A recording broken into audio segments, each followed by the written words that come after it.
Ya, video kedua kali ini diambil dari sebuah jurnal ya, berjudul Mencermati Pengaruh Teologi Kemakmuran di Gereja Beraliran Pentakosta Karismatik. Dipublish tahun 2021. Pandangan tentang Allah dalam teologi kemakmuran adalah Allah yang bisa diatur oleh manusia. Ya, ajaran ini bermula dari seorang bernama Norman Vincent Peale yang mengusung teori Sigmund Freud yang menekankan kepada kekuatan manusia.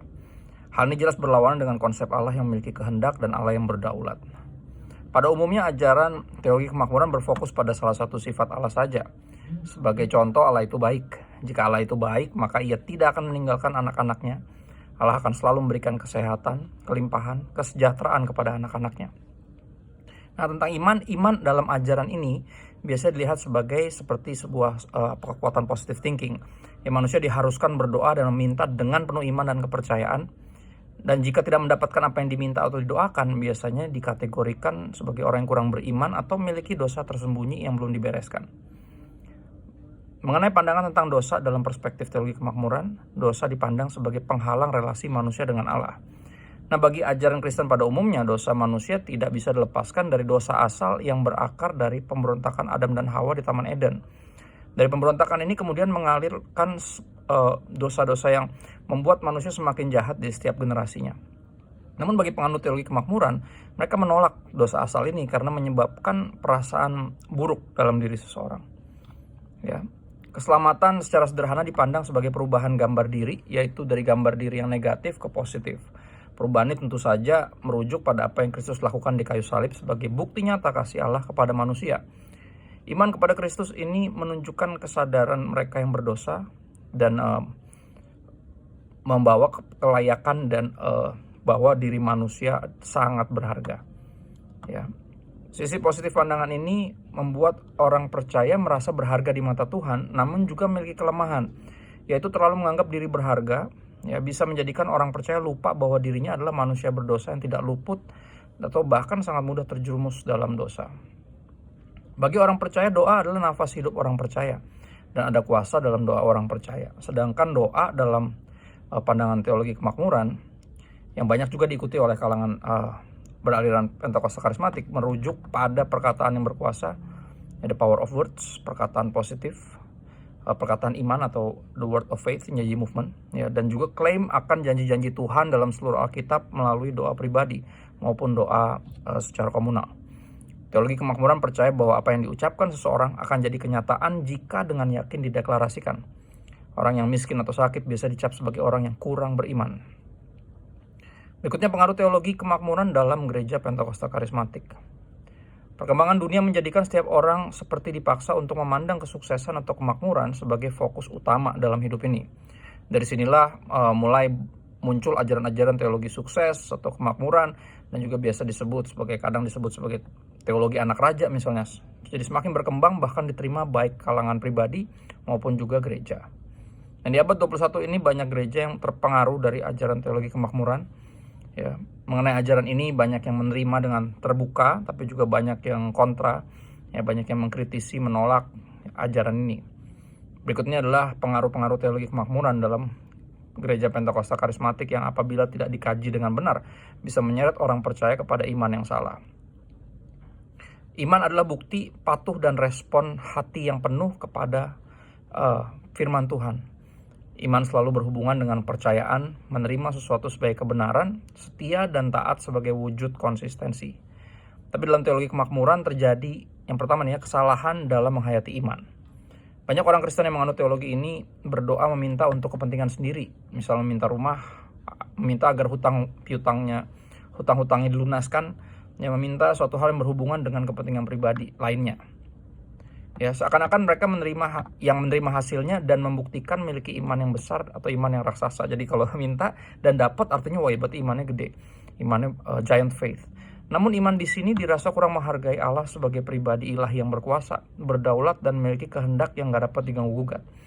Allah terlihat dijadikan seperti pemuas keinginan manusiawi atau sarana pemuas nafsu manusia.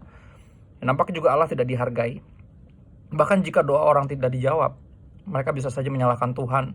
Ya, pribadi Allah berkuasa, berdaulat dan memiliki kehendak disalah-salahkan. Wah, parah sekali.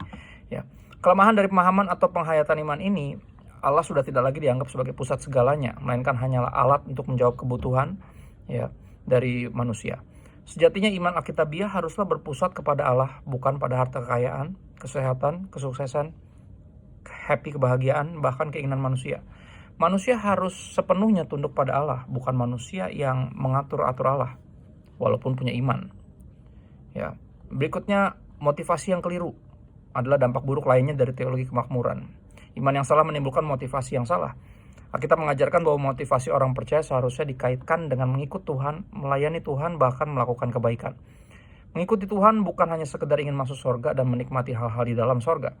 Namun motivasi dalam mengikut Tuhan selalu berkaitan dengan relasi atau persekutuan dengan Allah sendiri. Penganut teologi kemakmuran selalu membicarakan motivasi yang bersih, yang mengaku memiliki motivasi bersih, namun mereka tidak menyadari kesalahan dari motivasi-motivasi mereka. Mereka mengikut Tuhan, menjalankan perintah Tuhan atau ajaran-ajaran dalam Alkitab, namun orientasinya bukan bagi kemuliaan Tuhan, melainkan pada harta benda, pencapaian dapat harta benda, kesuksesan, kesehatan, dan juga hal-hal yang berbau materi dari dunia ini. Padahal Rasul Petrus bahkan tidak pernah berorientasi pada kekayaan. Rasul Petrus dalam Kisah Rasul 3 ayat 6 misalnya, yang mengatakan, emas dan perak tidak ada padaku, tapi yang aku punya ya aku berikan padamu, dalam nama Yesus berdiri dan berjalanlah. Terlihat bahwa motivasi Petrus dalam memberitakan Injil bukan berkat materi atau uang. Motivasi yang salah akan menimbulkan sikap yang salah.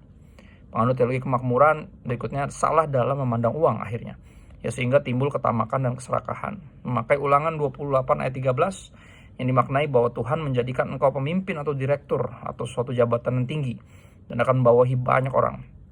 Pemahaman seperti ini membangkitkan keserakahan dalam diri seorang, dimulai dari iman yang salah, kemudian muncul motivasi yang salah dan menuju kepada sikap yang salah, yaitu cinta uang.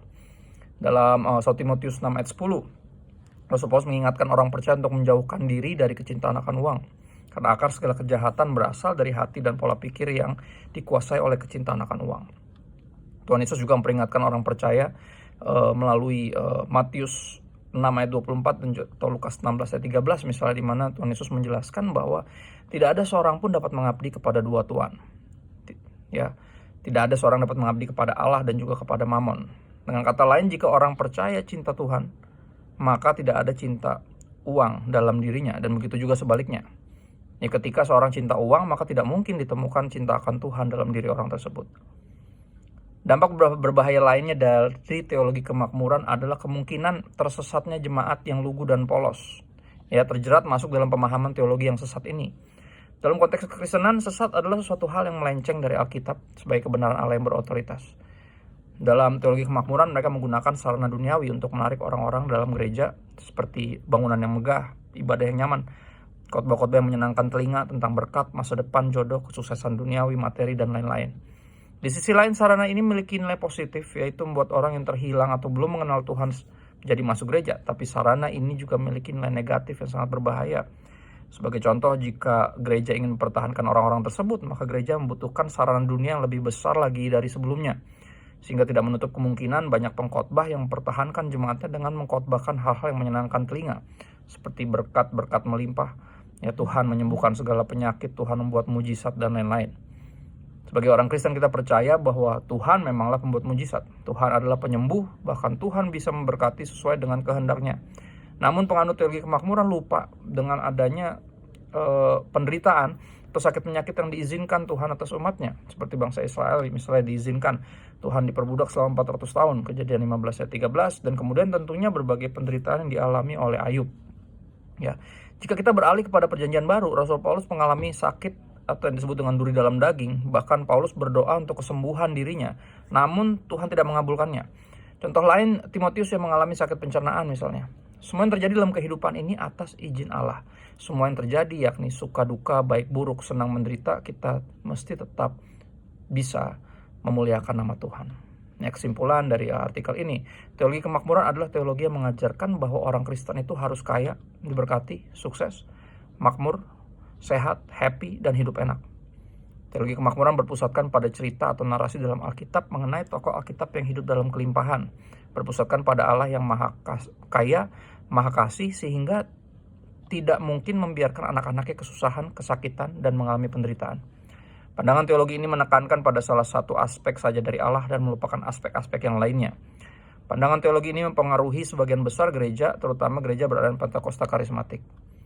Pengaruh teologi ini menjadikan jemaat salah dalam memahami iman sebagai pengikut Kristus, menjadikan jemaat salah motivasi mengikut Tuhan, sehingga dari iman dan motivasi yang salah menyebabkan sikap yang salah dalam menyikapi kemakmuran. Teologi ini menyesatkan banyak orang, terlihat dari sikap yang tamak, rakus, egois, dan keinginan hidup yang harus terpenuhi, yang berlawanan dengan Injil Kerajaan Sorga yang mengajarkan kasih kepada Allah sebagai hukum yang pertama dan terutama, serta yang kedua, hukum kedua yang gak kalah penting adalah untuk mengasihi sama manusia, saling menolong, berbagi, bahkan rela berkorban.